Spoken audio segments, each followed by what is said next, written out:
Thunder rolled across the city like a distant drum as a cold autumn rain sheeted down the avenues.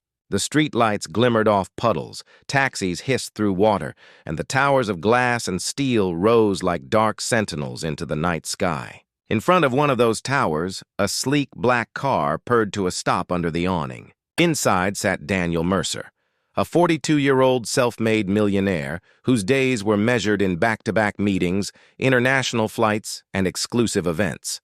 He was scrolling through emails on his phone, mind already on the evening's gala, when a movement outside caught his eye. Through the window, blurred by rain, he saw two figures huddled together on the sidewalk. An elderly couple, drenched and trembling, had collapsed near the entrance of his own office building, their shopping bags spilling across the wet concrete like forgotten fragments of a life. If you believe in kindness, second chances, and in helping those who can't help themselves, please like this video, comment with your thoughts, share it with someone who needs hope today, and subscribe to Hidden Hearts. Your support helps us tell more true and heart-touching stories like this one. For a moment, Daniel simply stared, the glow of his phone screen fading as his mind tried to make sense of what he was seeing.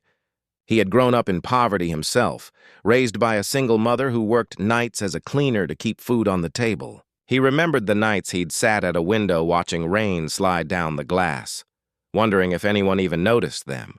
Success had taken him far from those days, far enough that he had begun to believe hardship was something that happened to other people.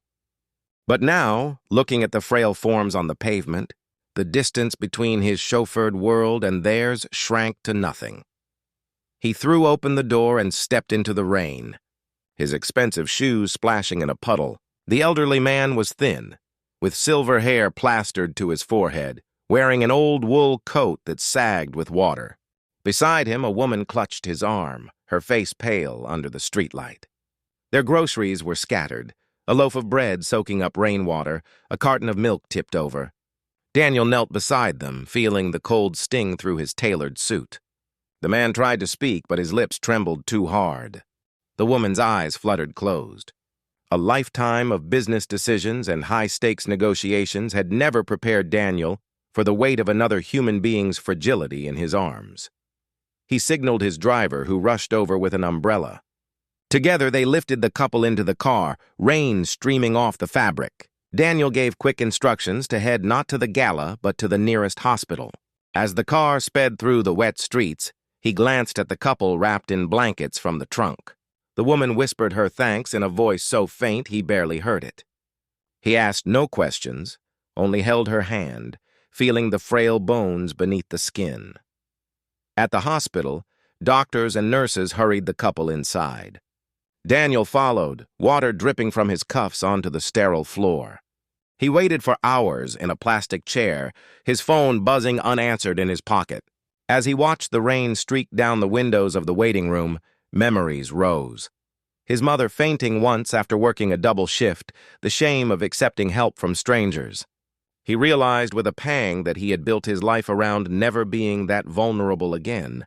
But in doing so, he had built walls between himself and the suffering he once knew so well.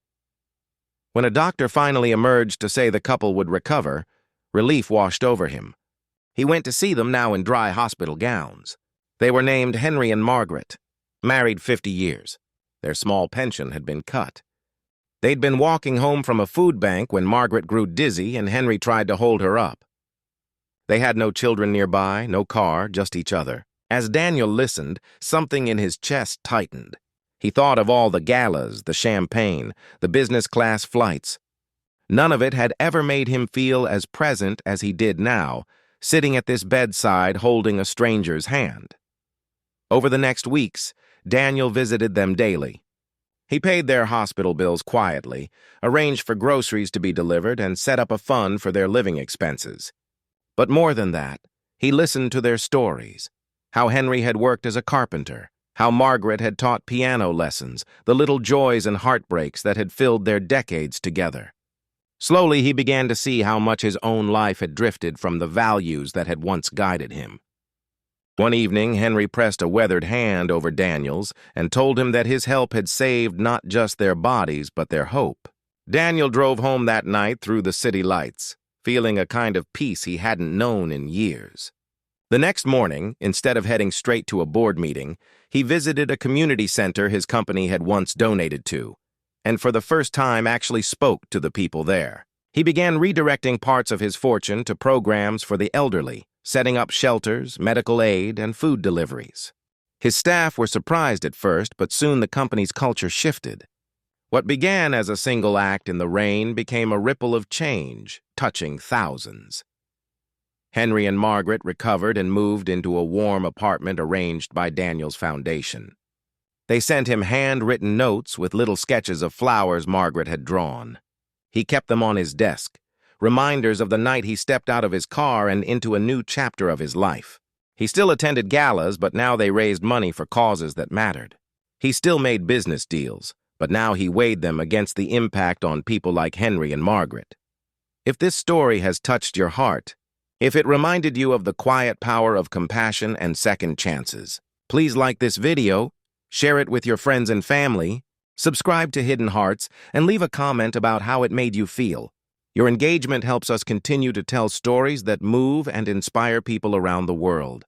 And before we close, we have a special request.